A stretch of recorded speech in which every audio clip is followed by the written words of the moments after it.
mỗi ba thong in hăng am tê lệ sao đậm bên ni pha ni thar sung na kan xoài a chân áp mình đua kan Hallelujah Hallelujah Amen con dâu vòng dù bồi bao khi asi rau sung nồi bí không khó lát có phong du vạn mừng đầy đủ căn sẽ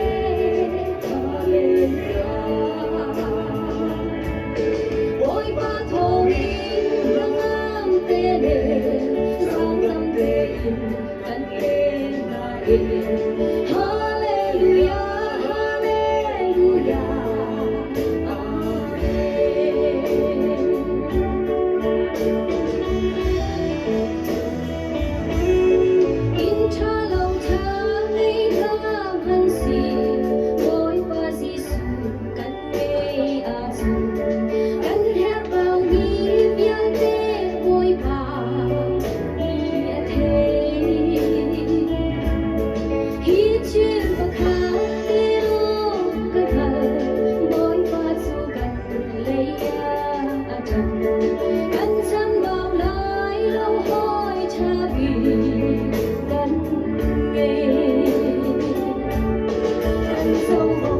bồi ba lòng hi asi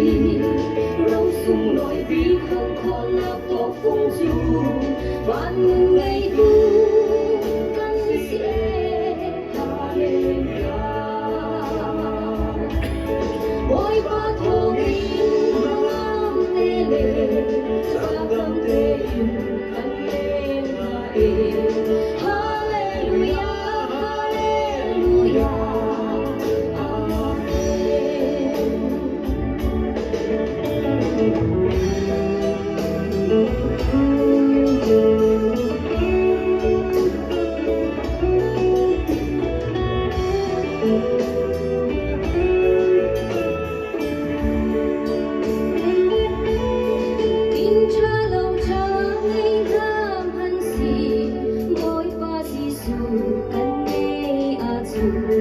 căn hết bao nghi viết tiếc bôi vào ni thấy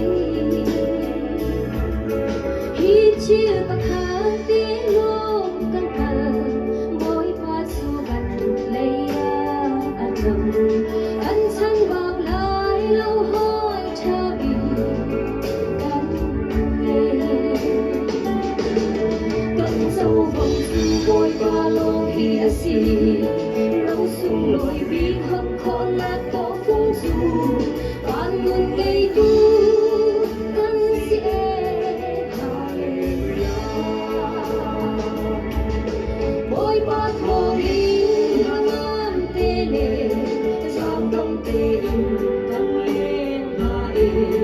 Hallelujah Hallelujah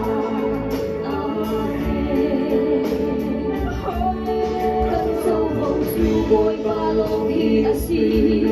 rau sung nồi bí không khó nào có phong du vạn mừng ngày thu căn sẽ Hallelujah bồi ba thô in răng am tê lệ sang tâm tê in căn lên mà in